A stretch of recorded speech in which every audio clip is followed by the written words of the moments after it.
There is something deeply wrong with the oil in your kitchen. For thousands of years, humans cooked with butter, lard, and tallow. These were the fats that built civilizations, sustained armies through brutal winters, kept children healthy through plagues. But today, your doctor tells you these traditional fats will kill you, that you need vegetable oil, canola oil, soybean oil, the heart-healthy options. They're lying to you. In 1387, a Norman dairy farmer consumed half a pound of butter every single day. Butter on bread, butter in stews, butter for cooking meat. He lived to 64 years old in an era when average life expectancy was 35. His heart was strong. His joints didn't ache. His brain stayed sharp until the day he died. No heart disease epidemic, no obesity crisis, no inflammation destroying people's bodies from the inside. Fast forward to today, heart disease is the #1 killer. Obesity affects 40% of adults. Chronic inflammation is linked to every major disease. And the timeline? It matches exactly when we replaced traditional fats with industrial seed oils. What changed wasn't human biology. What changed was the fat. And the reason why will make you question everything you've been told about healthy eating. Drop a comment right now. What fats do you cook with? Vegetable oil? Olive oil? Butter? Let us know, because what you're about to learn will change how you see every bottle in your pantry. 1911. Procter & Gamble releases a product that will transform American eating forever. Crisco, the first solid shortening made entirely from vegetable oil. Before Crisco, everyone cooked with animal fats, butter from cows, lard from pigs, tallow from beef. These fats had been used for thousands of years. They were stable, they tasted good, they made food satisfying, but they had a problem.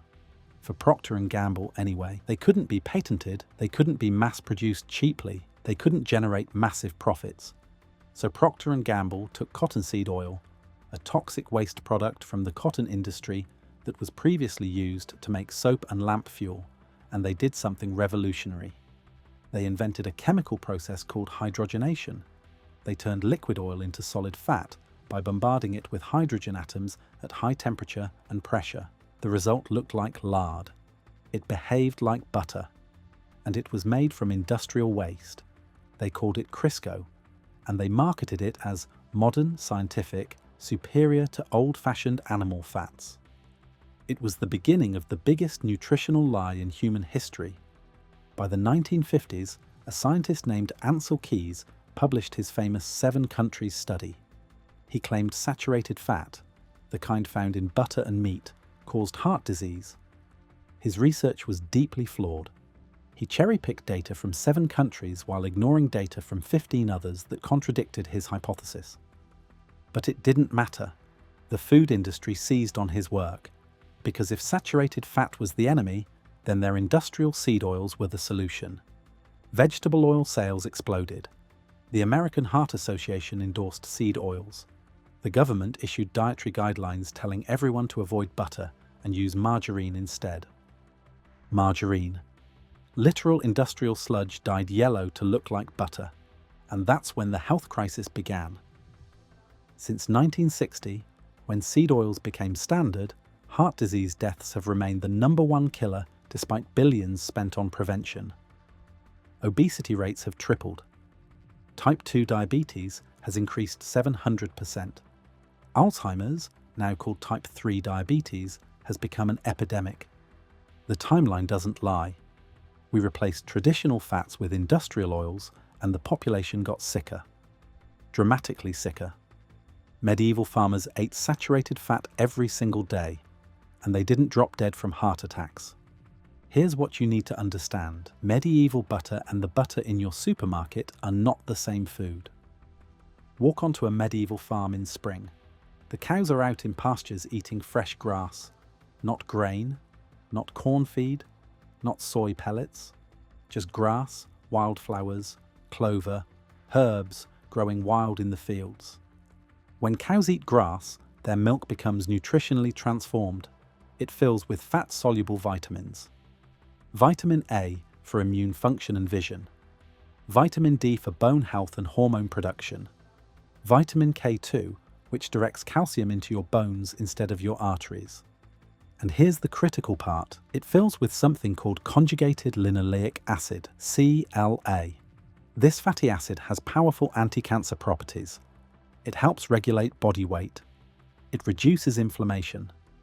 Studies have shown CLA can reduce tumor growth by up to 50% in animal models.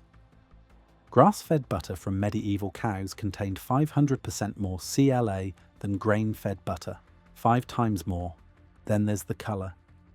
Medieval butter was deep yellow, almost orange in summer when the grass was richest. That colour came from beta-carotene, the precursor to vitamin A.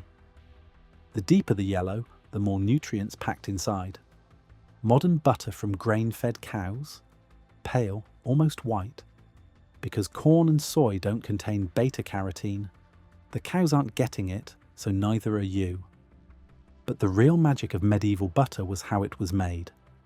The farmer's wife would collect cream in a wooden churn. Sometimes she'd let it sit for a day or two, allowing natural bacteria to culture it slightly. Then she'd churn it by hand. No machinery, no processing, no chemicals. The butter came out rich, creamy, packed with beneficial bacteria that supported gut health. What we'd now call probiotics, naturally present. She'd add a pinch of sea salt. That's it. 2 ingredients, cream and salt. Now look at your supermarket butter. Even the regular butter has been ultra-pasteurized at temperatures so high they destroy the enzymes and beneficial bacteria. It's been mechanically processed, sometimes cultured with commercial bacteria, often from cows that never saw a blade of grass. And that's the good option. The bad option? Margarine and vegetable spreads made from industrial seed oils, emulsifiers, preservatives, artificial colors to make it look like butter, and artificial flavors to make it taste like butter. It's not food. It's a chemical experiment marketed as health food. Let's talk about what vegetable oil actually is, because the name itself is a lie. Corn oil, soybean oil, canola oil, sunflower oil, safflower oil. These aren't vegetable oils, they're seed oils, extracted from seeds using industrial processes that would horrify you if you saw them. Here's how it works. Take soybeans, crush them mechanically, heat them to high temperatures, add hexane, a petroleum-based solvent, to extract every last bit of oil. Boil off the hexane, though traces remain. Treat the oil with phosphoric acid to remove impurities. Add more chemicals to deodorize it, because at this point it smells rancid. Bleach it to remove the grey colour. What you end up with is a clear, neutral-tasting liquid that bears no resemblance to anything found in nature. This liquid is chemically unstable. It's loaded with polyunsaturated fatty acids, mainly omega-6 fats. In small amounts, omega-6 fats are essential, but in large amounts they're inflammatory. Medieval diets had an omega-6 to omega-3 ratio of about 1:1 or 2:1. Traditional fats like butter are naturally balanced. Modern diets, the ratio is 20:1 or even 30:1. Your body is drowning in omega-6 and it's triggering system-wide inflammation. Here's what happens when you cook with these oils. The polyunsaturated fats oxidize. They break down into toxic compounds called aldehydes and lipid peroxides. These compounds damage your cell membranes, your DNA, your mitochondria.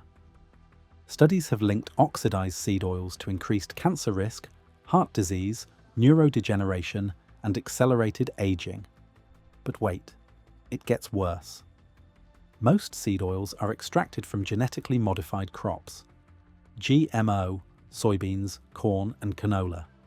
These crops are engineered to withstand massive doses of glyphosate, the same herbicide that destroys your gut microbiome, the same chemical classified as a probable carcinogen. Residues end up in the oil. You're not just eating chemically extracted, oxidized fat. You're eating pesticide residue with every meal. Medieval butter had none of this. 0 chemicals, 0 solvents, 0 oxidation. Just cream from grass-fed cows, churned into fat that your body recognized as food. For 60 years, we've been told saturated fat clogs arteries and causes heart disease. It's been drilled into public consciousness. Butter is bad. Margarine is good. Animal fat will kill you. It was all based on fraudulent science. Ansel Keys' 7 countries study ignored contradictory data. French populations consumed high amounts of saturated fat and had low heart disease rates. The French paradox, they called it. Except it wasn't a paradox. It was evidence that Keys was wrong. The Maasai in Africa consumed diets of almost pure meat, milk and blood, extremely high saturated fat, yet they had virtually no heart disease. The Inuit ate seal blubber, whale fat, fatty fish. Their heart disease rates were nearly zero, but this data didn't fit the narrative, so it was ignored. Modern meta-analyses, comprehensive reviews of all available studies, have found no significant link between saturated fat intake and heart disease. A 2010 study published in the American Journal of Clinical Nutrition reviewed 21 studies covering nearly 350,000 people. The conclusion? No association between saturated fat and heart disease risk. None. The entire foundation of the low-fat, high-seed oil diet is built on sand. Meanwhile, saturated fat does things in your body that seed oils can't. It provides stable energy. It supports hormone production. Cholesterol, which comes from saturated fat, is the precursor to testosterone, estrogen, cortisol, vitamin D. Your brain is 60% fat. Much of that is saturated fat and cholesterol. When you cut saturated fat from your diet, your brain suffers. Depression rates increase. Cognitive function declines. Memory problems develop. Medieval peasants eating butter and lard didn't have epidemics of depression and dementia. They didn't have the mental health crisis we see today. The food they ate supported brain function. The oils we eat destroy it. Walk into a medieval kitchen. Hanging from the ceiling are chunks of salted pork fat, lardo. Sitting on the cool shelf is a crock of butter covered with cloth. In the corner, a jar of rendered beef tallow for frying. Every fat in this kitchen was stable at room temperature. Saturated fats are chemically stable. They don't oxidize easily. They don't go rancid quickly. They can sit at room temperature for weeks without spoiling. When a medieval cook needed to fry meat, she'd scoop tallow into an iron pan, heat it until shimmering. The fat remained stable even at high heat because saturated fats have high smoke points. The food came out crispy, flavorful, satisfying, and the fat didn't break down into toxic compounds because it was designed by nature to withstand heat. Now look at your kitchen. Bottles of vegetable oil with labels saying heart healthy and light. These oils are liquid at room temperature because they're polyunsaturated, chemically unstable. When you heat them, they oxidize rapidly. The smoke point is lower than tallow or butter. But worse, even below the smoke point, they're breaking down into harmful compounds you can't see or taste. You're cooking your food in a substance that's literally becoming poison as it heats. And the food tastes wrong. It doesn't satisfy. You eat and you're hungry again an hour later because seed oils don't trigger satiety signals the way saturated fats do. Your body knows something's missing. Medieval fats were satiating. A meal cooked in butter or lard kept you full for hours. Workers could go 6-8 hours between meals without crashing. The fat provided stable energy and signaled to your brain that you'd eaten enough. Seed oils do the opposite. They trigger inflammation, disrupt hunger hormones, and leave you craving more food. It's one reason obesity rates exploded after we switched to vegetable oils.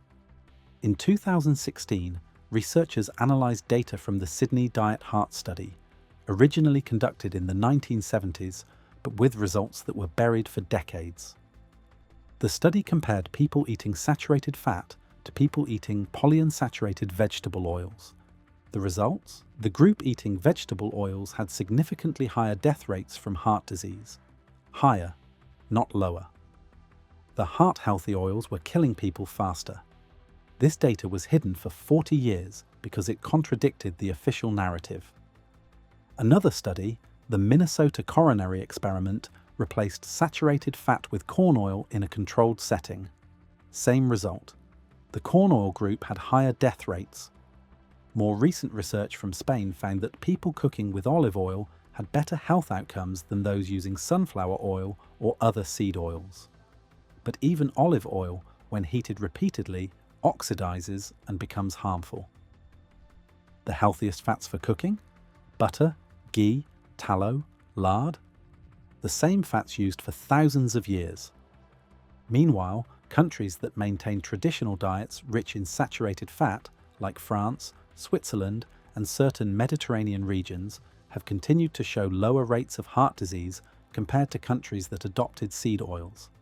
The evidence is clear, but the food industry doesn't want you to know because they've invested billions in seed oil production. Changing the narrative would mean admitting they've been wrong for 60 years and that their products have contributed to the worst health crisis in human history. Here's what happens in your body when you consume seed oils regularly. The excess omega-6 fatty acids get incorporated into your cell membranes. They replace the stable saturated and monounsaturated fats that should be there. This makes your cells fragile and prone to oxidative damage. These omega-6 fats also get converted into inflammatory compounds called prostaglandins and leukotrienes. Your immune system ramps up. Chronic low-grade inflammation spreads throughout your body. This inflammation is the root cause of nearly every modern disease: heart disease, diabetes, cancer, Alzheimer's, autoimmune conditions, arthritis. Even depression and anxiety are linked to chronic inflammation. Medieval populations didn't have chronic inflammation epidemics. They ate anti-inflammatory fats. Butter from grass-fed cows, rich in omega-3 and CLA, lard from pasture-raised pigs, tallow from grass-fed cattle. These fats supported cellular health. They provided the raw materials for anti-inflammatory compounds. They kept cell membranes stable and resilient. Your body is designed to run on these fats, not industrial seed oils created in a factory using chemical solvents. And here's the cruel irony. The medical establishment gives you statins to lower cholesterol, anti-inflammatories for joint pain, antidepressants for mood disorders, medications for diabetes, all while telling you to cook with the oils that cause these problems in the first place. They're treating symptoms while ignoring the cause. And the cause is sitting in a plastic bottle in your pantry labelled Heart Healthy. Want to eat real fat that nourishes instead of harms? Here's exactly what to do. First, throw away your seed oils, all of them: vegetable oil, canola oil, corn oil, soybean oil, sunflower oil, safflower oil, even the expensive ones marketed as healthy. Throw them out, replace them with traditional fats.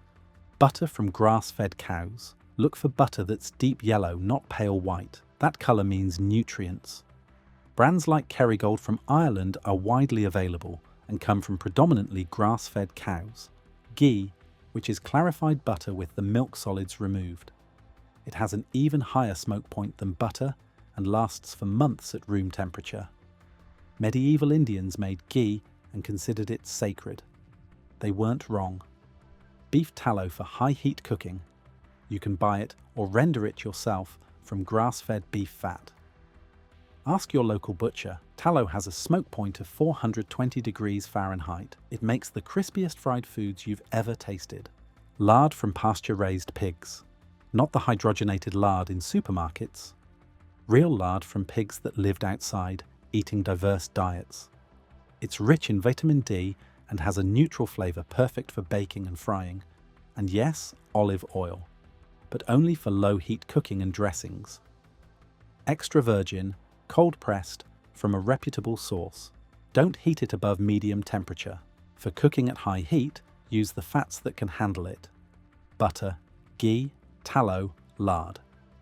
The same fats used for thousands of years because they're chemically stable and don't break down into poison. Second, read every label. Seed oils hide everywhere. Salad dressings, mayonnaise, baked goods, crackers, chips, restaurant food, frozen meals. They're in almost everything processed. If the ingredients list says vegetable oil or any seed oil, don't buy it. Make your own salad dressing with olive oil. Make your own mayonnaise with avocado oil or olive oil. Skip the processed snacks entirely. Third, when eating out, ask what they cook with. Most restaurants use seed oils because they're cheap. Find restaurants that cook with butter or animal fats. They're rare, but they exist. Or accept that eating out means consuming seed oils and limit how often you do it. The medieval farmer didn't have to worry about hidden poisons in his food. Every fat in his kitchen was real. You have to be more vigilant because the food industry has contaminated nearly everything. But it's worth the effort, because switching from seed oils to traditional fats can transform your health within months. If this video opened your eyes to what they've done to dietary fat, hit that like button now. Subscribe, because we're exposing the lies that keep you sick while making corporations rich. Share this with someone who still thinks margarine is healthier than butter. Send it to anyone who's been told saturated fat will kill them. They need to know the truth. The medieval farmer spreading butter on his bread wasn't ignorant. He was eating food that humans had consumed safely for thousands of years. Food that supported strong hearts, healthy brains, and stable energy. We traded that food for industrial oils manufactured using chemical solvents. We listened to fraudulent science funded by the food industry. We replaced traditional fats with literal waste products processed into something resembling food. And now we suffer heart disease, inflammation, obesity, brain fog, depression, chronic pain, all because we abandoned fats that worked and adopted oils that destroy. The solution is simple. Eat real fat, butter from grass-fed cows, tallow from grass-fed beef, lard from pasture-raised pigs, the same fats that sustained humans for millennia. Medieval butter was a superfood. Modern seed oils are poison. The choice is yours. The truth was never lost. It was just buried under decades of corporate lies and bad science. And every time you choose real fat over industrial oil, you reclaim your health and reject the system that profits from keeping you sick. Subscribe. Let's keep digging up what they buried.